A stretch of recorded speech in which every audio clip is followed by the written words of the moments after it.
Adrien Jobankou, bonjour. Bonjour Mouri Agua, bonjour à toutes et à tous et bienvenue. Laurent Roland Tonenkes, bonjour. Mouri Agua, bonjour. Amis téléspectateurs, bonjour. Adrien Jobankou, bonjour. Bonjour Roland Tonenkes. Nous allons aller directement au Togo d'abord. Au Togo où donc le président fort au pouvoir demande le report des élections et puis l'opposition est en colère. Laurent Roland Tonenkes. Oui, le Togo qui s'apprêtait à avoir une nouvelle constitution, notamment une nouvelle constitution qui a été votée, et donc le chef de l'État devait promulguer cette nouvelle constitution, mais malheureusement avait demandé, ou heureusement a demandé que les députés fassent une seconde lecture de cette constitution. Et mais dans cette perspective, c'est qu'il y avait les élections législatives et régionales qui étaient prévues. Et donc dans un premier temps, ces élections ont été reportées et les gens s'apprêtaient à aller en campagne quand subitement, dans la foulée, le chef de l'État, en tout cas le gouvernement, sort un autre message pour dire que les élections sont reportées parce que ça permettra de donner du temps aux députés de pouvoir mieux faire une large consultation du peuple et des différents acteurs politiques du Togo concernant la nouvelle constitution. Et donc ça a été un choc pour les partis d'opposition. Je crois que même les acteurs de la société civile et puis les acteurs de la politique de l'opposition ont sorti un communiqué conjoint pour dénoncer le fait, pour dire comment se fait que c'est la veille du jour, en tout cas, où on devait lancer la campagne, qu'on sort un autre communiqué, on sort un autre message pour reporter les élections. Donc, il faut qu'ils continuent de jouer, en tout cas, contre la montre en griffe, pour espérer avoir les leviers en main et continuer à diriger le Togo jusqu'au soir de sa vie, malheureusement, pour nos frères togolais, les frères de sœurs. Bon. Donc voilà un peu la situation qui prévoit actuellement au Togo et c'est ça qui fait que l'opposition est foncièrement contre et en colère. La société civile est en colère, comme vous appelez, les leaders religieux également ne sont pas d'accord pour ce qui se passe. Qui vous souvenez qu'on avait lu le communiqué sorti par la conférence des évêques du Togo dans ce dossier. Oui, tout à fait. Donc c'est assez surprenant et fort s'arrange toujours à ce que d'abord, en fait, tel que c'est demandé là, on demande une large consultation du peuple, on demande une seconde relecture, mais rien ne changera au fond. En réalité, c'est une manière de calmer un peu la tension, au moment où les gens vont se calmer un peu, oublier ce débat, et puis paf, ça va ressurgir, et puis ça va passer, il va passer à l'acte. Donc c'est un peu ça qui choque un peu les acteurs de l'opposition au Togo aujourd'hui. Adrien Jobankou, le Togo, le report des élections, Laurent dit que c'est pour pouvoir un peu gagner du temps, ou je ne sais pas, que le président... Qu'est-ce que manigance fort au Togo? Dans tout pays démocratique, le report d'une élection est un crime démocratique.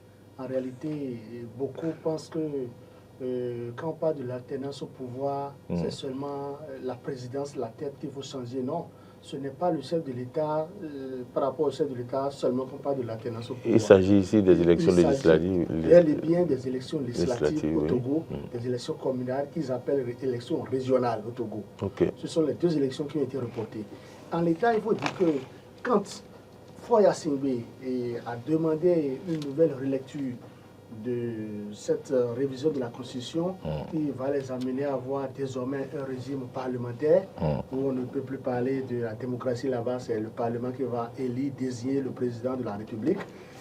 Faure Gnassingbé sait bien que en l'État, si on doit aller à une élection régionale ou une élection législative, que ce n'est pas évident que les mêmes députés, les députés qui sont acquis à sa cause, les députés qui sont soumis à l'Assemblée nationale, que ce ne soient pas ces députés qui reviennent en intégralité. Pour le moment, Faure Gnassingbé, oui, c'est bien ça. Non, Gnassingbé Faure Gnassingbé. Faure Gnassingbé, c'est le papa. Faure Gnassingbé. Mais il s'appelle Yadema, non? Non, le papa s'appelle Yadema Gnassingbé. Donc, en l'état, Faure Gnassingbé sait bien que si on doit reprendre, on doit aller à une élection, que ce n'est pas évident que tous ces députés qui sont acquis à sa cause reviennent en intégralité. Donc, il veut toujours continuer à jouer avec ces députés. Raison pour laquelle il a opté pour proroger un peu leur mandat d'une manière ou d'une autre, en reportant la tenue de l'élection législative et de l'élection régionale. D'accord. Donc, je pense qu'en réalité, Faure Gnassingbé est très futé. Il est très malin, très intelligent, très futé. Il veut toujours continuer à agir avec ces députés qui sont acquis à sa cause. Vous avez vu, quand ils ont procédé à la révision de la Constitution, le nombre de députés qui ont donné leur caution, c'est presque à l'unanimité, à part l'abstention et une personne qui avait voté contre. C'était pour dire que oui, ça passe, mais que nous ne sommes pas tous d'accord. Donc je pense que Faure Gnassingbé doit savoir que après la vie politique, il y a une autre vie et que après la vie... Il sait ça déjà. Il ne sait pas. Après la vie, il y a un autre monde. Faure Gnassingbé, moi, pour l'amour qu'il doit avoir à son peuple, pour l'amour qu'il doit avoir à sa nation, il faut que Faure Gnassingbé permette aux gens d'aller aux urnes. Il n'a pas refusé que les gens aillent aux urnes. Il a reporté. En fait, il a juste reporté les élections. Mais ce que je ne comprends pas, Laurent, est-ce que sans la relecture de la Constitution, sans qu'on ne valide la Constitution, est-ce qu'on pourra faire les élections? Donc peut-être qu'il attend. Il a demandé la relecture de la Constitution. Donc il attend. Sans la relecture, sans la nouvelle Constitution, on peut aller aux élections. Je m'explique. Les députés qui sont encore à l'Assemblée nationale du Togo aujourd'hui, le mandat a expiré depuis décembre. En fait, depuis décembre, ils ne sont plus députés. Donc, ils sont en train en fait, Faure surfe sur un terrain qui permet aux députés qui ne sont plus légitimes en griffe, quoi. C'est-à-dire que le mandat a pris fin depuis décembre 2023. Le mandat des députés qui sont à l'Assemblée nationale du Togo, le mandat a pris fin depuis décembre 2023. Donc, en réalité, si on doit travailler à une nouvelle constitution, il va falloir organiser les élections et permettre aux nouveaux députés qui seront élus de voter, en tout cas, ou non, une nouvelle constitution. Mais malheureusement, il se fait que Faure utilise des gens qui ont fini leur mandat depuis pour réviser cette constitution, ce qui n'est pas du tout bon. Et c'est ce que dénoncent d'ailleurs les acteurs de l'opposition. C'est ce que dénoncent véritablement les acteurs de l'opposition. Ils disent, mais écoutez, les députés qui sont là ont fini leur mandat depuis décembre. Okay. Donc, ils ont fini leur mandat depuis décembre. On doit organiser les élections et permettre à ce que ce soit de nouveaux députés élus qui travaillent sur la nouvelle constitution. Mais Faure préfère travailler avec des députés en griffe illégitimes maintenant, histoire d'asseoir sa politique, surtout le régime parlementaire, et dès qu'il aura la certitude qu'il contrôle tout et que c'est bon maintenant, il peut organiser les élections. Parce que dans la Constitution, ce qu'on oublie, c'est que, je rappelle, c'est précisé clairement que le président du Conseil qui devient le plus fort au Togo est le président du parti qui a d'office la majorité au Parlement togolais. Donc du coup, Faure sait que en l'état, s'il permet que peut-être les gens aillent aux élections, il se peut qu'ils perdent la majorité ou bien qu'ils n'aient pas certains leviers en main. Donc il veut toujours utiliser ces députés qui ont fini le mandat depuis décembre. Il les utilise pour qu'il valide une nouvelle constitution. Ça lui permet de jouer, de déplacer les cartes et s'assurer que tout est sous contrôle. Et c'est après ça qu'il va organiser les élections. Et je crois que les acteurs de l'opposition dénoncent cet état de choses. Et d'ailleurs, ils ont demandé que les populations les rejoignent. D'ailleurs, ils ont dit qu'ils sont en campagne. Mais ils demandent aux populations de les rejoindre les 11, 12 et 13 avril prochains pour des manifestations à travers tout le Togo pour dénoncer ce qui se passe. Est-ce que vous les conseillez de manifester au Togo? Vous savez comment les manifestations finissent au Togo. Hein? On risque de réprimander les gens, de leur faire mal. Ce n'est pas réprimander les gens qui est le problème. Personne ne peut demander à ce qui est trouble à l'ordre public dans un État démocratique, mais ce qu'il faut dire, il faut d'abord que le chef sache ses raisons garder. Il faut que Faure Gnassingbé cesse de faire ces actions politiques qu'il mène. Le peuple est souverain, c'est le peuple qui a le pouvoir. Faure est juste là, constitutionnellement, pour pouvoir diriger le peuple. On ne peut pas encourager le peuple d'aller au casse, d'aller poser des actions qui vont remettre en cause... Ils ont parlé de marche. Écoutez, on sait quand on parle des marches, comment ça finit. On ne le souhaite pas. On ne souhaite pas qu'il y ait des actions sauvages. Évidemment, les tests en vigueur aujourd'hui au Togo amènent les gens à marcher, autorisent à tout individu de se manifester et de manifester selon les règles de l'art.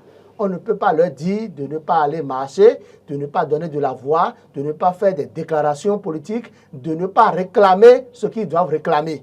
Mais il faut surtout que Faure Gnassingbé sache que tout ce qui se passe dans son pays aujourd'hui, qu'il est le premier responsable de tout ça. C'est ça le... Je pense que dans un pays démocratique... L'opposition doit se prendre au sérieux aussi dans ce pays. En fait, le problème, le fait de boycotter chaque fois les élections permet à Faure de rempiler dans une certaine mesure. Il faut que l'opposition aille au travail. Vous imaginez en 2019, certains courants de l'opposition ont boycotté les élections, ce qui a permis à Faure d'avoir une certaine majorité. Et d'ailleurs, même pour la constitution qui a été votée, c'est vrai qu'on a eu 89 voix, une abstention et une contre, mais au fond, il n'y avait pas 89 députés à l'Assemblée nationale le jour-là pour voter. En tout cas, selon les dernières informations recueillies du côté du Togo, il y avait 50. Mais il y avait des procurations. D'accord. Donc, beaucoup ont donné des procurations, envoyé des procurations. Et du coup, ça a permis à Faure d'avoir les 89 voix pour.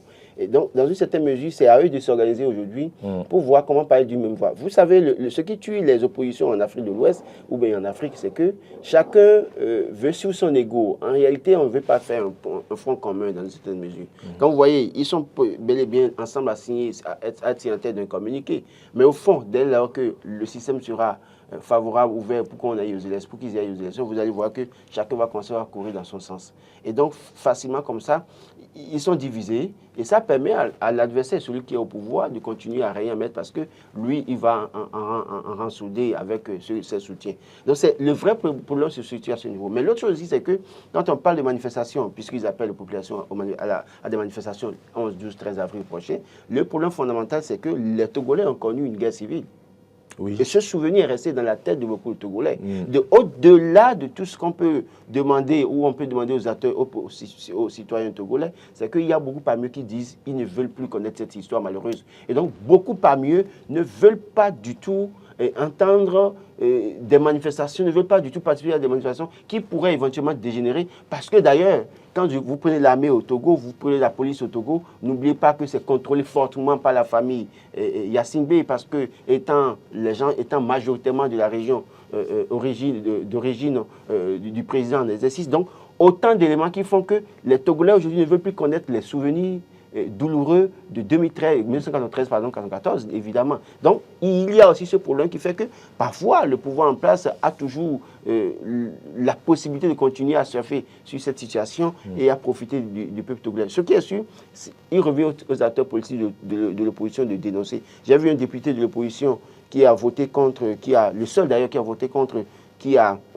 écrit et posté quelque chose, Géritama, qui a posté quelque chose sur Facebook pour dénoncer, parce que quand il a voté contre, les gens l'ont attaqué pour dire qu'il était à la manœuvre, mais qu'il a joué un jeu hypocrite en votant contre pour montrer que... Et donc il a essayé de s'expliquer, c'est le seul qui a voté contre d'ailleurs, et qui a expliqué comment ça se fait passer, et c'est d'ailleurs lui qui a dit que mais, il y avait plusieurs procurations, parce que beaucoup de députés n'étaient pas à l'Assemblée le jour-là, mais pourtant on les a fait voter pour avoir les 89 voix pour. Donc c'est autant de choses qui font qu'aujourd'hui, on attend de voir de quoi est-ce que le Togo sera fait avec Faure Gnassingbé dans les prochains jours. Oui, ainsi, Laurent Roland Tonekes, Adrien Tchobankou lutte contre le banditisme au Bénin, des équipements de vidéosurveillance en déploiement à Cotonou. Est-ce que ça va régler les problèmes? Oui, ça va régler en partie les problèmes de lutte contre l'insécurité, tout au moins à Cotonou, tout au moins là où ces équipements sont Quels sont les problèmes que ça va régler? Écoutez, vous voyez ce qui se passe au nord, plus précisément la semaine passée ou le week-end passé, plus précisément, et on a vu qu'il y a un professeur AME qui a été assassiné, chez lui. Ça, c'est au nord. Ça, c'est au nord. Ici, à Cotonou. Les caméras, c'est dans les villes, ce n'est pas dans les maisons. Oui. Vous savez, ces caméras, quand on parle des caméras de surveillance, d'une manière ou d'une autre, ça contribue à la sécurité. Si déjà on vous dit qu'il y a une caméra qui est placée à tel endroit, vous-même, ces caméras vont servir à beaucoup de choses. Par exemple, même avec les caméras, on n'aura plus besoin de contrôler les circulations ou il y a tellement, comment on appelle, ce que la police fait là. Pour réguler la circulation. Pour réguler la circulation, on voit tout.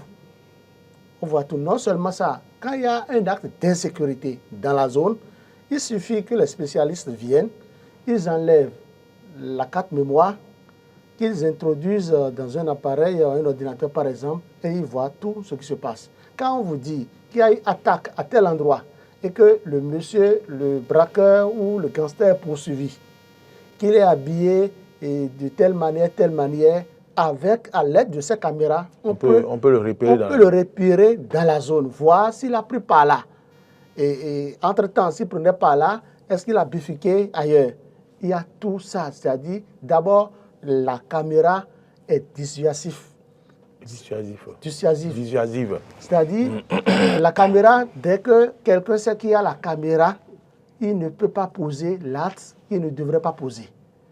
Puisque des Béninois sont conscients. Il faut d'abord savoir qu'il y a une caméra placée, mais oui, les Béninois ne sauront pas forcément où se trouvent les caméras dans la ville. Tout à fait. C'est vrai qu'il y a déjà des caméras cachées, mais il y a maintenant des caméras visuelles où tout le monde peut voir de très loin.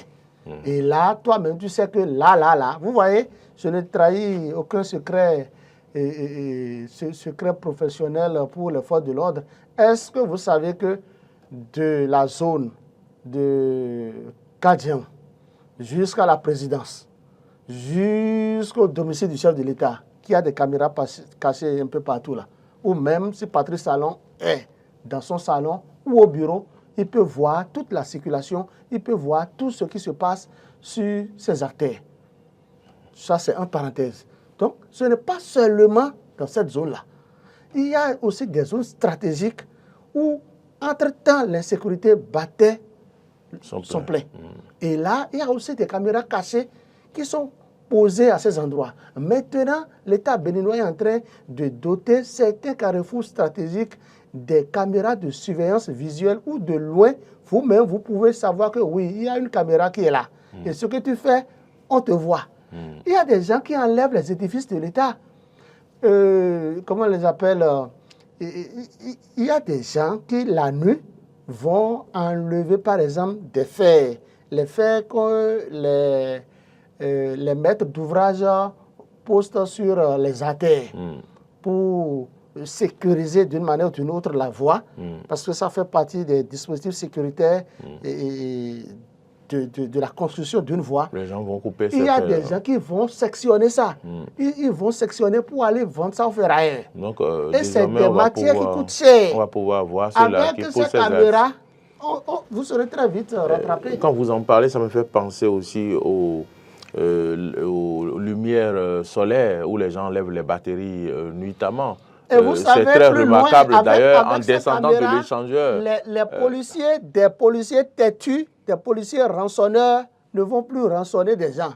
Parce que si le policier doit prendre 500... Il y a des policiers rançonneurs ou bien il y a des corrupteurs. Les corrupteurs... Corrupteurs, c'est déjà trop. Oui, c'est les gens, c'est les citoyens qui vont corrompre les policiers. Non, pas tout, c'est pas toujours la même chose. C'est pas toujours la même chose. Je sais de quoi je vous parle. Parce que c'est vrai que l'intéressé en infraction, où le policier peut le verbaliser pour qu'il aille payer directement au trésor, mais le policier, comme lui-même...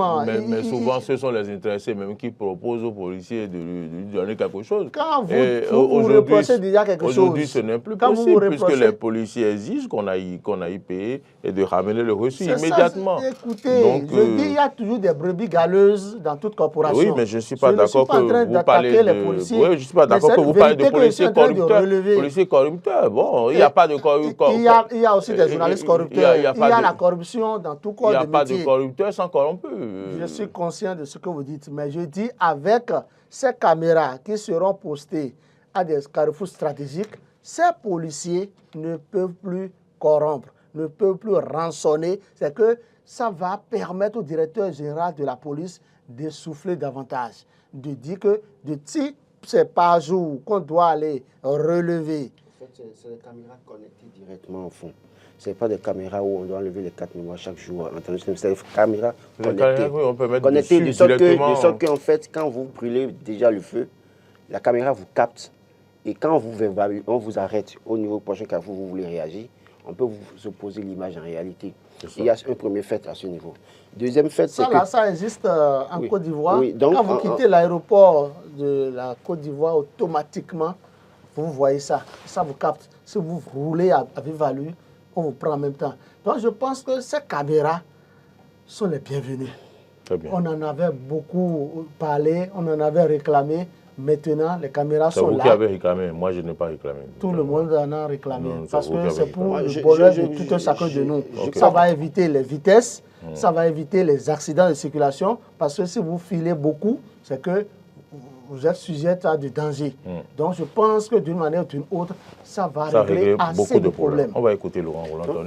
Je crois que l'autre avantage... Est-ce que ces caméras viendront réellement régler les problèmes d'insécurité? Ça va régler beaucoup de problèmes d'insécurité. Déjà, vous imaginez quand vous voulez le faire un carrefour et au prochain carrefour, le policier doit pouvoir chercher à savoir si vous êtes là ou pas et à se mettre au milieu de la voie. Là, maintenant avec les caméras, on n'a pas besoin de vous poursuivre. La caméra capte votre véhicule avec l'immatriculation, on vous laisse passer. On peut, certainement qu'on va trouver la formule maintenant d'interpeller les gens après l'infraction dans une certaine mesure. Mais en même temps aussi, c'est que quand vous savez que quelqu'un a opéré quelque part avec un véhicule donné et qu'on n'a pas la possibilité de l'identifier et que peut-être à l'heure là précisément, les forces de l'ordre ne sont pas à ce carrefour, dès lors que le véhicule passe par là, on peut identifier. D'ailleurs, vous imaginez, la personne opère peut-être à Bourg-et-Calavi, je dis à Bourg-et-Calavi-Zopa, par exemple, au lieu de prendre par le Goudron pour aller à Cotonou, va passer peut-être par Révier, sortir par Révier, Godomé, Kokoyi, Kotomé, pour sortir par là-bas. Et donc, du coup, les policiers qui sont sur le tronçon Carrefour, Kéréko, Bota ou Campus seront en train de le guetter là, mais malheureusement, il va prendre par l'autre côté. Donc, avec les caméras, on peut facilement l'identifier, les identifier, les interpeller. Donc, et puis, ça va jouer aussi un rôle de protection pour les citoyens. Imaginez que vous avez un problème au tribunal et qu'on vous dise que vous aviez été chez un citoyen, le menacer vendredi matin à 10 h, d'accord? Et que vous dites que non, que vous n'étiez pas à l'ADA chez lui pour le menacer, que c'est faux, que c'est un faux problème. On vous dit que c'est vous qui avez posé tel acte, vous refusez. Et que vous dites que vous étiez à bord de tel véhicule, à telle heure, que vous avez pris la route de Apapa, que vous étiez rendu à Apapa. Déjà, rien qu'avec ça, au cours des enquêtes, on peut aller rechercher ces images pour avoir la certitude si réellement votre véhicule a pris par là ou pas. Parce qu'il peut y avoir un accident, vous pouvez avoir un accident à l'ADA, quelqu'un a un accident à l'ADA, mais puisque le véhicule ressemble à votre véhicule, quelqu'un dit, mais je le connais, c'est Moriagua, c'est sa voiture. Et puis, finalement, ce n'est pas vous, parce qu'il n'a pas eu la présence d'identifier l'immatriculation. Mais vous dites que le jour-là, à 10 h, que vous étiez à Papa Le Bélier, dans une certaine mesure, avec les caméras, les images là, on peut facilement identifier et vous innocenter. Donc, ça joue beaucoup de rôle. Et maintenant, comme vous l'avez dit, ça joue un rôle dissuasif dans une certaine mesure, parce qu'à un moment donné, les citoyens savent maintenant que, ah oui, on ne peut plus cycler n'importe comment dans Cotonou, on ne peut plus faire n'importe quoi dans Cotonou dans une certaine mesure. Il y a beaucoup de zones qui sont pourvues de caméras aujourd'hui, et les gens peut-être ignorent. Et ça a permis à régler un certain nombre de problèmes ces derniers jours. Beaucoup de problèmes d'ailleurs au tribunal avec les caméras qui existent dans certaines zones aujourd'hui. On a réussi à identifier les vrais coupables dans certains dossiers. Donc, oui, ça joue véritablement un rôle de sécurité. Au-delà de tout. Seulement que, oui, tout ce qui a un côté bon a toujours un côté négatif. Donc, on se comprend. Dabarou parle ce matin de sans issue depuis la suspension de leur contrat en 2016. Les larmes aux yeux, les ex-agents contractuels du MAEP appellent le chef de l'État au secours. Je ne sais pas si vous avez souvenir de ce dossier. Vaguement. Il y avait des contractuels réellement de l'État qui faisaient chaque lundi matin un sit-in dans la cour du ministère de l'Agriculture. Ah oui, à Cotonou, oui. avec un certain Saint-Georges qui était à la tête. Voilà, c'est même votre Saint-Georges qui était à la tête. On avait couvert à plusieurs reprises pour eux. Bon, c'est vrai que certains parmi eux ont été reversés et ont trouvé des opportunités. Je connais quelqu'un parmi eux qui actuellement travaille au port. Je connais quelqu'un d'autre qui a été reversé dans un projet du ministère de l'Agriculture. Ils ont récupéré certains parmi eux. Mais certains parmi eux sont toujours en train de de traîner là, non pas, puisqu'ils ont fait, c'est la formation qu'ils ont faite, c'est l'agriculture, l'élevage, tout ça là. Donc, ce qu'ils peuvent faire, c'est aller travailler dans les structures du ministère de l'Agriculture. Malheureusement, depuis 2016, beaucoup pas mieux n'ont pas été redirigés ou réorientés. Les ex-agents contractuels. Donc, ils sont en train de toujours attendre l'État. À un moment donné, je me rappelle que les autorités leur avaient promis un certain nombre de choses, mais lesquelles choses ne sont jamais octroyées et données. Donc, il y a autant de choses qui font qu'aujourd'hui, ces personnes, certainement, donnent de la voix. Et je crois que le chef de l'État, certainement, en écoutant, parce que, étant donné que le hautement social est rentré en vigueur, oui. certainement que le chef de l'État se fait son œuvre. Oui, le qu'on aille recruter, lancer un recrutement encore, peut-être pourquoi ne pas se pencher sur la situation de ces personnes-là, les reverser. Parce que c'est des agents contractuels de l'État et qui ont fait un travail pendant un moment donné. Ils sont nombreux et je pense que l'État, certainement, ne va pas tarder à réagir. Bon, c'est ce qu'on souhaite.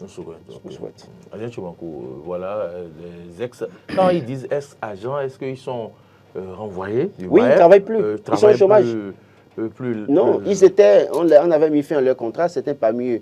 On réussit à postuler pour d'autres offres au ministère de l'Agriculture, ont été reversés. Comme je vous ai dit, je connais quelqu'un parmi eux, j'oublie son prénom, son nom qui m'échappe, mais actuellement, lui... On a mis fin à leur contrat. Oui, lui, il a trouvé une opportunité, il est actuellement au port de Cotonou, il travaille là-bas, je l'ai revu quelques jours après. Il y a quelques semaines, en arrière, qui me disait, oui, moi j'ai trouvé une opportunité au port, donc j'ai travaillé là-bas. Donc, ils sont au chômage. D'ailleurs, même le journal a écrit, ils sont au chômage, ils attendent qu'on leur trouve une solution. Est-ce qu'ils ne font pas faire comme ceux qui sont allés chercher d'autres travaux à faire, ou bien faut-il tout le temps avoir les larmes aux yeux à attendre que l'État réagisse? Non, écoutez, quand on dit que les gens les larmes aux yeux, ce n'est pas que vous les voyez pleurer. Une chose est claire, depuis 8 ans, ils sont à la maison, ils sont d'une manière ou d'une autre remis à la disposition de leurs parents. Et quand vous êtes déjà...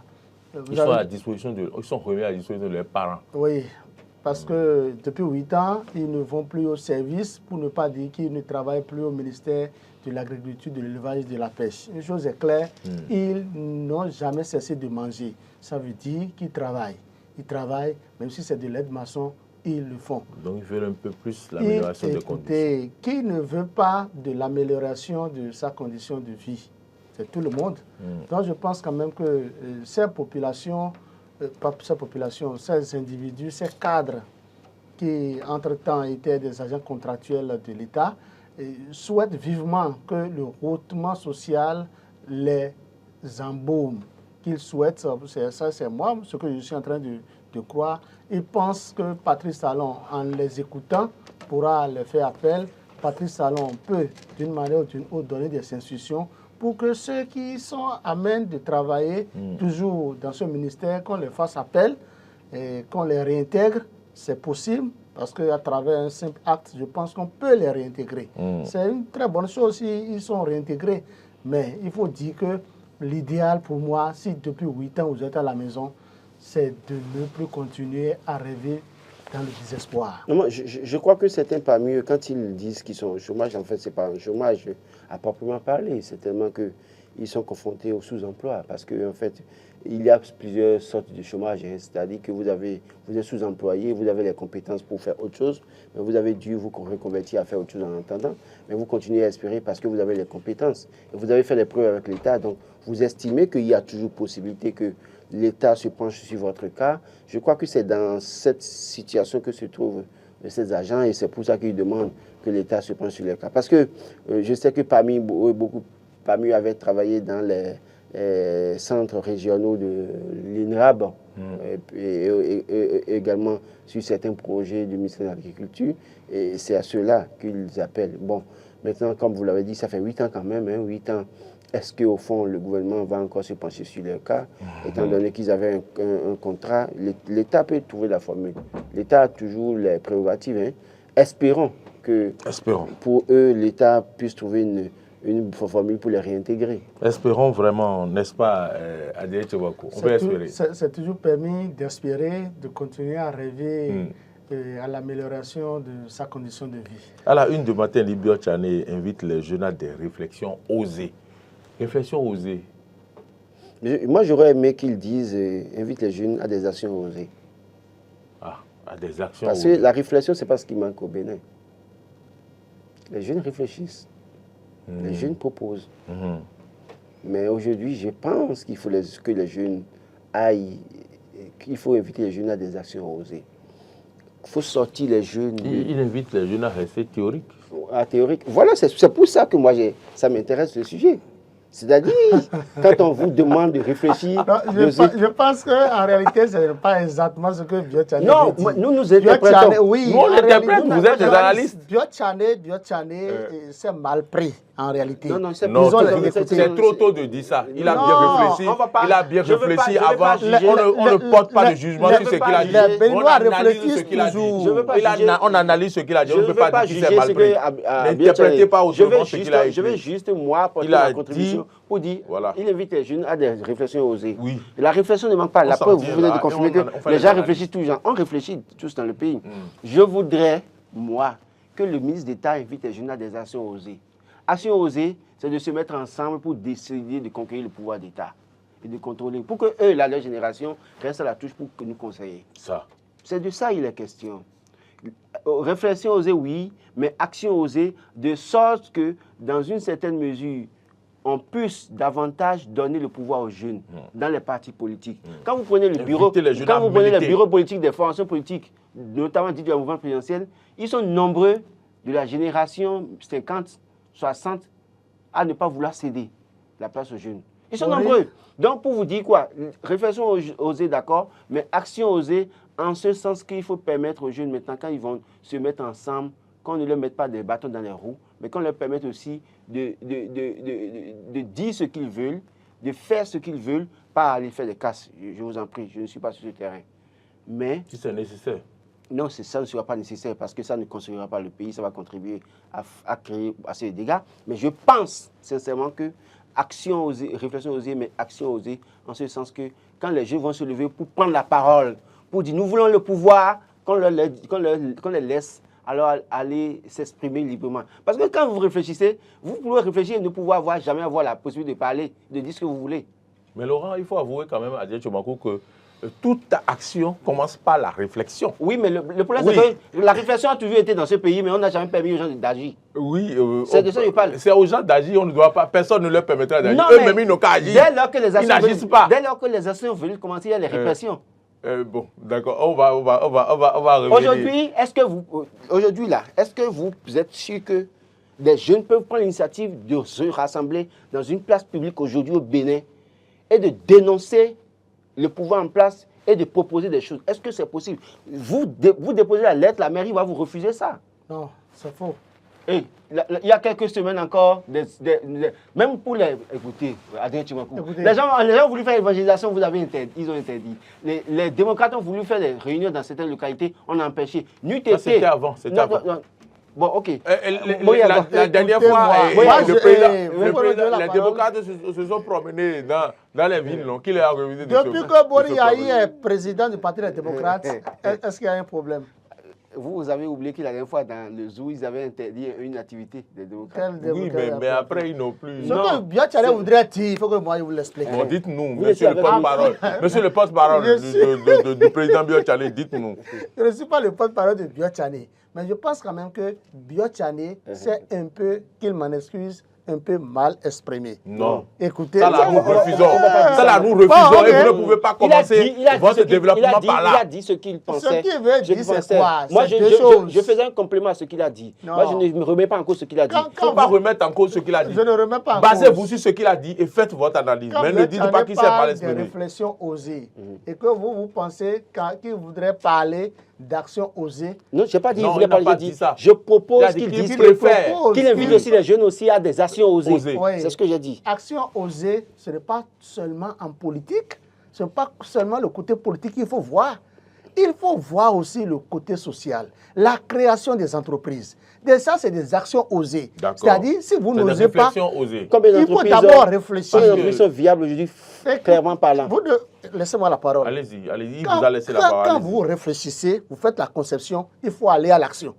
Tu l'as dit. Oui. L'action, mais le président a parlé de la réflexion. Oui, il n'a pas mal parlé. Réflexion osée, c'est quoi? Réflexion osée, tel que Biotchané le dit, c'est que il est en train d'inviter des jeunes à réfléchir, à créer des entreprises. Parce que, écoutez, la prospérité, la richesse, c'est à travers des entreprises. Ce n'est pas seulement en politique qu'il y a le bonheur. Il faut la création de la richesse, c'est la création des entreprises. Il faut que des jeunes créent des entreprises. Seulement que ce que Biotchané a oublié de dire, c'est de préciser que le gouvernement béninois ou d'autres gouvernements, que des gouvernants doivent favoriser le terrain aux jeunes pour la création des entreprises. C'est ce sur quoi moi je voudrais mettre l'action. Parce que si vous avez, on dit souvent qu'avec 0 franc, on peut créer une entreprise. Moi je dis que c'est faux. Les gens le disent et on dit que quand vous suivez des communications, ça c'est hautement la théorie, c'est théorique. On peut partir de zéro. On dit qu'on peut partir de zéro, que c'est faux. Si vous n'avez pas le capital, un capital ne peut pas être 0 franc. Si vous n'avez pas le minimum, c'est vrai, quelqu'un a écrit, Adrien Humbedi, qui dit qu'il y a de richesse que d'hommes. Non, la richesse même là, c'est le point focal, c'est le nerf de la guerre. Il veut dire autre chose, hein. Ce qu'il dit, c'est l'argent. Donc je pense quand même que le gouvernement béninois doit aider les jeunes à créer des entreprises pour que nous ayons assez de richesse dans un État. C'est la création des entreprises. Mori Agua, beaucoup de jeunes ont créé des entreprises au Bénin. D'accord. Les entreprises ont besoin parfois de financement. C'est de ça que je parle. Attendez. Si vous n'avez pas les moyens, parce que vous dites que le gouvernement a besoin de... Le gouvernement ne peut pas vous faire des prêts. Mais on a financé les mêmes jeunes qui ont pris les financements pour acheter des voitures et après ils n'ont pas remboursé, ils ont fui du pays. Vous êtes dans le pays et vous savez ça. Ne comparez pas. Nous parlons du présent. Vous savez, quand on veut toujours... Je dois partir du passé. Non, on veut toujours faire référence, parce que même les jeunes... Ils ne sont pas conscients. Non, mais parmi eux, il y a des gens qui ne sont pas conscients. Donc, si vous voulez les défendre, on va sortir les dossiers. Les jeunes dont on parle là, qui ont pris l'argent pour acheter une voiture, mais qui ont voyagé. Et qui ont l'argent de financement. Et ceux qui ont géré ces fonds-là sont où aujourd'hui? Vous ne savez pas. Le jeune a voyagé, celui qui a... Celui qui a acheté des voitures, il y en a qui sont encore là, qui soutiennent. La voiture est déjà gâtée. Ceux qui ont géré cette structure qui a dilapidé des sous aussi, certains parmi eux sont encore là. D'accord. Donc, le problème véritable aujourd'hui, je parle de financement en ce sens que quand vous créez une entreprise aujourd'hui au Bénin, quel est le modèle de financement que nous avons qui accompagne les jeunes? Quel est le modèle que nous proposons en termes de consommation locale pour encourager les jeunes entrepreneurs? Quel est le modèle de financement pour donner de soutien à ces jeunes entrepreneurs pour qu'ils créent de la richesse et créent de l'emploi? C'est de ça qu'il est question. Donc quand vous dites qu'il faut que les jeunes créent, vous imaginez le nombre d'emplois, d'entreprises créées par jour par les Béninois? Pas plus tard que le mois passé, moi j'ai aidé au moins 10 personnes à créer leur entreprise. Et je sais, Dieu seul sait combien j'ai aidé les gens à créer, combien d'entreprises j'ai aidé les gens à créer en 2023. Attendez. Béninois, il faut que vous le non, dise. c'est pas... Attendez, vous appelez, non. Les gens attendent toujours à prendre des marchés publics. Non, c'est pas ça. C'est ça qui n'est pas bon, c'est très mauvais. Il faut entreprendre ce que vous pouvez entreprendre dans le privé. Justement, le gouvernement, moi je connais. Abdoulaye Biotchané, c'est ce que je disais, que Abdoulaye Biotchané doit rassurer les jeunes de ce que désormais le gouvernement va leur favoriser la création et le soutien de toute nouvelle entreprise. Ne dites pas ce que les gens disent pour se justifier. Non, écoutez, vous dites que les gens créent des entreprises pour avoir des marchés, c'est faux. C'est pas tous les jeunes. Moi, je peux vous certifier. Si vous voulez, je sors vous des papiers de ceux-là qui ont aidé à créer des entreprises il y a quelques jours pour montrer que ce n'est pas pour prendre des marchés. C'est des gens qui ont des activités. Des gens qui ont créé des produits. Mais ont du mal à faire couler leurs produits au plan local parce qu'il n'y a pas un accompagnement. Mais nous disons la même chose. Non. Biotchané les rassure de ce qu'ils seront désormais accompagnés dès qu'ils vont créer. Oui, mais je rectifie. Tu vas les rassurer à la bouche ou bien pas de fait? Pas de fait. À la bouche, et les faits vont accompagner. On ne voit pas les faits. Non, les faits vont venir après. Je pense sincèrement que aujourd'hui, il faut aider les gens à créer de l'emploi. On a créé la GDZ, on dit on a créé de l'emploi. Mais il y a des jeunes qui font du jus d'ananas ici. Il y a des milliers de jeunes qui travaillent là. Attends, il y a... Ça là, ça surfe tout.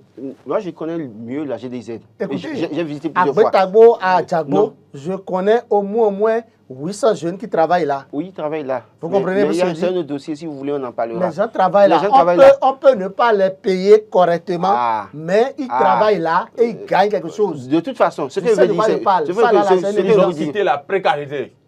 Écoutez, tout au moins, ça leur permet de joindre les deux bouts. Ça permet aux jeunes, au moins par jour, d'engranger 5 000 ou 4 000, 3 000. Non, ce n'est pas 5 000 par jour, rectifié. Non, 5 000 par jour pour un mois, ça fait pratiquement moins 100 000. Et vous savez, le salaire que certains ont là, ça ne fait pas 100 000, ça ne fait même pas 90 000. Non, je ne vais même pas avancer. Laissez le débat de la GDI. Je laisse ça.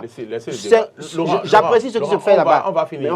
Mais ce que je veux dire, c'est quoi? C'est qu'aujourd'hui, il faut qu'on crée de bonnes conditions pour les jeunes. Quand je dis action osée, vous parlez d'entreprises, les gens osent créer des entreprises. Mais quand je vois un Béninois qui produit du jus d'ananas ici au Bénin, d'accord, mais que pendant ce temps, on continue d'importer du jus d'ananas qui est vendu dans nos supermarchés, c'est un problème pour l'entreprise locale. Parce qu'on a certifié partout que nous avons eu le meilleur ananas de la sous-région Patati Plata. Mais dans le même temps, on autorise que les gens importent du jus d'ananas dans notre pays. Il y a un problème. Donc, quand on va régler ça, on dit, je ne sais pas depuis quand on dit qu'il y a les engrais chimiques, que ça pose des problèmes à notre pays. Mais il y a des gens dans ce pays qui font de l'engrais bio. D'ailleurs, dans ce pays, la secrétaire générale de l'OIF était au Bénin pour soutenir le jeune entrepreneur de l'OIF, de la francophonie en 2018 ou 2017, qui fait de l'engrais bio. Il a une grande entreprise aujourd'hui. Mais est-ce qu'il a eu un accompagnement? C'est pratiquement en 2020 ou 2021. Et ça, je dis merci au gouvernement, qui a créé le FNDA, qui lui a permis de donner un soutien. Mais au-delà de tout, il a eu des soutiens hors du Bénin également. Pour dire quoi? Les jeunes osent à travers des actions créer des entreprises, mais il faut un accompagnement, il faut un appui. Combien de jeunes vous connaissez autour de vous qui font du jus d'ananas en bouteille? Mais combien de fois vous en consommez par semaine? Tout part de là. Si les gens produisent... Non, il prend la bière. Laurent, tu me donnes une minute, je vais t'expliquer dessus. Dans tout pays, dans tout État, qui est concurrence ou qui est fabrication de tels produits locaux, écoutez, les gens vont toujours importer, puisque le commerce est libre. Et vous savez que les gens vont toujours importer. Au même moment que vous allez exporter, des gens vont importer. Ce qu'il faut dire et ce qu'il faut demander au gouvernement, c'est d'encourager la production locale. Parce que le coût étant relatif, ce que toi tu aimes consommer, moi je peux ne pas aimer consommer. Vous comprenez? Donc c'est d'inviter à consommer local. Faire en sorte que augmenter les taxes pour les produits qui doivent rentrer au Bénin. Voilà. Vous comprenez ce que ça va décourager l'importation. Pour décourager l'importation. Je dis pas autre chose. Encourager ceux qui font une production locale. Et par exemple, une très grave erreur que le gouvernement a commise, par exemple. Si personne ne consomme, il ne va plus importer. Il va acheter la production locale et vendre. Voilà. Écoutez, une grave erreur que le gouvernement a commise tout récemment, c'est l'acte que le directeur général de cette structure qui gère le commerce intérieur qui dit que pour désormais exporter le soja, qu'il faut une autorisation, il faut un agrément. Or, il vous souvient ici que c'est en Conseil des ministres qu'il a été dit clairement que le commerce du soja, l'exportation du soja est libre. Il y a une autre décision après ça qui dit qu'à partir du 1er avril 2024, que pour exporter le soja grain ou la nacade ou le cajou, qu'il faut avoir une autorisation. C'est de ça que je parle. Non, parce que la note... C'est de ça que je parle. Non, je dis... Le problème... Le problème, c'est ça. Le DG douane dit, en tout cas la douane dit maintenant, que pour exporter le soja grain ou le cajou, il faut d'abord s'assurer que la demande locale est satisfaite d'abord. Et je crois que sur la question, j'ai été clair pour dire oui, on va peut-être satisfaire la demande locale. Et d'ailleurs, les producteurs ont demandé un moratoire pour que cette mesure soit mise en pratique. Il faut un moratoire. Parce qu'il y a aussi la question des prix. Et je remercie au passage M. Koutaïn qui nous suit depuis la Suisse, qui a même demandé, que j'avais même oublié, oui, qui a évoqué la question des prix pour dire oui, dans cette affaire, il y a aussi la question des prix qu'il faut évoquer et voir dans quelle mesure on permet aux producteurs de vendre à un prix assez raisonnable qui leur permet d'avoir leur plus-value dans une certaine mesure. Donc moi, je crois qu'au-delà de tout, je ne veux même pas plus aller sur ce terrain de soja. Parce que c'est vrai que nous avons des entreprises locales, hein. Les gens ont besoin de matières premières. Mais je dis une chose, le gouvernement doit pouvoir revoir sa politique en ce sens pour voir dans quelle mesure nous permettons aussi aux producteurs de gagner de l'argent. Les gens prennent, ils ne sont pas subventionnés. C'est Adrien qui nous amène encore sur le terrain du soja, alors que nous étions en train de parler d'autres choses. Adrien Tchomakou, on va finir rapidement. Luc Atropo qui distribue des casques à Nati-Tengou, ce n'est pas lui seul, il y a d'autres personnes qui distribuent des casques. Ils ont trouvé l'opportunité de faire leur politique, je ne sais quoi, à quelle fin, pour distribuer les casques. Comment vous appréciez cela? C'est une très bonne chose. Vous savez, la lutte, la répression pour non port de casque déclenchée depuis un mois en République du Bénin sur son cours. Et je pense que ce sont les acteurs politiques, ce sont les responsables d'ONG, les responsables des associations, les chefs de partis politiques qui doivent accompagner cette lutte. Accompagner cette lutte, comment? C'est de distribuer des casques aux démunis, à ceux-là qui n'ont pas les moyens, le strict minimum pour aller s'en procurer. Ce qu'il faut dire, Luc Atropo, qui a posé un acte salutaire à Nati-Tengou, c'est au nord du Bénin. Je pense que ça doit être au nom de sa fondation que ces casques ont été distribués. Même si c'est au nom de l'ANCB, Association nationale des communes du Bénin, c'est une très bonne chose. Si c'est l'ANCB qui l'a fait, il faut maintenant que sa fondation fasse de la même manière à Boycon, où il avait passé... Ou à Gouka. À Boycon, d'abord parce qu'on le connaît fortement à Boycon, et pourquoi pas à Gouka, à Dassa, à Cotonou, là où il est. Puisque quand on parle des démunis, ce n'est pas... Il a déjà donné ça à Cotonou aux femmes de la mairie de Cotonou. Donc, c'est-à-dire, c'est des actions à encourager. De l'argent pour acheter des casques. On aurait pu donner aux gens qui sont à l'ADI, quelque part là-bas. Que Luc Atropo se rapproche de certaines ONG comme Foyer d'Amour, ONG, qui connaissent, qui a un répertoire de ces démunis à qui on peut distribuer gratuitement les casques. Je pense que d'autres acteurs politiques, j'invite d'ailleurs Madame la présidente du parti Renaissance nationale à lui emboîter le pas, c'est une très bonne chose. Au nom de son parti politique, il faut que Madame aille distribuer des casques. Écoutez, Abdullah Biochani, dans les normes, cette rencontre qui prend fin aujourd'hui. Biochani aussi a donné des casques tout récemment, non? Des casques non homologués. Que le casque soit homologué ou pas, je pense que l'idéal, c'est d'abord de commencer par en donner. Et après, on verra s'il y a un casque homologué ou un casque qui n'est pas homologué. Quand le ministre de l'Intérieur... on va négocier. Quand le ministre de l'Intérieur dit qu'on doit réprimer les casques non homologués, il faut qu'il mette un peu de l'eau dans son vin. Il faut que le ministre de l'Intérieur sache que l'étape à laquelle nous sommes, c'est d'amener d'abord le Béninois à porter le casque. Merci. Vous savez, si vous portez le casque, vous êtes à l'aise. Non, je crois que ces derniers temps, Luc Atropo est devenu assez généreux à travers le Bénin, parce qu'on l'a vu, on le voit poser des actes de générosité pratiquement dans toutes les communautés. Il a toujours été généreux, monsieur Laurent. Non. Sa générosité était beaucoup plus concentrée à Boycon, mais depuis qu'il est à Cotonou, on a vu qu'il est devenu généreux. Depuis qu'il y a eu le mercato. Depuis qu'il y a eu le mercato de 2020, il est devenu généreux national. Donc il est dans toutes les communes, soit il donne maudit de classe, soit il donne fourniture scolaire, maintenant c'est casque, c'est une bonne chose. Et je crois qu'il fait beaucoup, d'ailleurs au-delà de tout, c'est un personnage assez généreux, au-delà de tout. Il a même sa fondation. Et si c'est ce qu'on avait demandé sur ce plateau, si les acteurs politiques en réalité nous suivent, c'est à eux maintenant de faire des casques. Et s'ils veulent mettre le logo de leur parti dessus, mettre le logo de leur parti et distribuer. Non. Vous donnez des idées encore. Non. Mais comme justement, ils l'ont mis sur les bavettes là. Oui. Ils ont mis leur logo sur les bavettes. On a vu cache-nez jaune dans ce pays. Oui. Avec le baobab. Oui, absolument. Donc, c'est pas surprenant de voir cache-nez avec... Des casques jaunes avec des baobab. Il y a tout récemment Alimi Odoum qui a donné des casques qui vous souviennent. Tout à fait. Voilà, donc c'est autant de choses qu'on peut espérer parce que oui, au-delà de tout, quand vous voyez les émigrants aujourd'hui, moi je me suis posé la question, ils ont un marché de casques usagés. Oui, c'est vrai, à Bodomé. Non, les émigrants, les casques qu'ils utilisent, les casques secondaires, c'est rien que de vieux casques. Tout à fait. Vous vous posez la question de savoir où est-ce qu'ils vont acheter ces casques-là. Au lieu d'acheter de nouveaux casques, vous avez des casques certainement totalement cassés, en tout cas. Cabossé, colmaté, oui, mais ils ont comme des casques qui sont tombés des avions. Voilà, donc du coup, ce serait bien de donner de nouveaux casques à ces élèves. Merci. Monsieur Maurice, merci Laurent Roland-Tonné. Vous avez vu, tel qu'il a dit, Alimi Odou, qui a offert plus de 10 000 casques au peuple béninois et qui parcourt tout le pays. C'est une très bonne chose. Malheureusement, Alimi Odou a donné les casques. On a dit que c'est homologué ou pas?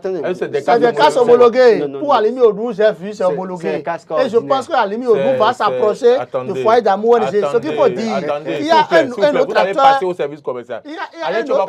politique que j'invite à faire autant. C'est M. Vitoulé Rodrigue. Oui, celui-là aussi a des moyens, il peut le faire autant, je pense qu'il le fera. C'est tout un calendrier. Vous connaissez son adresse? C'est ce que je voudrais vous dire. Vous connaissez son adresse? Si vous connaissez l'adresse des gens, il faut l'écrire. Il ne faut pas faire des appels par ce plateau, parce que sinon vous passez au service commercial. Pour venir poser des actions sociales. Monsieur Luc Atropo, j'ai lu sur les réseaux sociaux, il y a des gens qui pensent qu'il est le potentiel dauphin de... Comment il s'appelle, Patrice Talon. Qu'est-ce que vous en savez? C'est la raison pour laquelle il a entamé cette vaste campagne de sensibilisation et de distribution. Qu'est-ce que vous en savez? Est-ce que vous avez des preuves contraires à ce que les gens pensent? Est-ce que vous avez des preuves contraires à nous exhiber ici? Il plaide le dauphin. Mais bon, vous dites que les gens pensent. Donc, vous voulez dire que c'est faux? Je n'ai jamais dit que c'est faux. Bon. J'ai dit, bon, les gens ont le droit de penser. Il est de l'Union progressiste, le renouveau. On a assez de potentiels candidats. Selon ce qui est allé de part et d'autre, une chose est claire. Aujourd'hui, nous sommes en train de voir Luc Atropo poser un acte salutaire. On voit aussi les Alimi Odou, les Vitoulé. Donc, je pense que beaucoup d'autres acteurs politiques doivent leur emboîter le pas. Marcel, on va observer une courte pause et on va revenir donc après la capsule Constitution pour l'horoscope.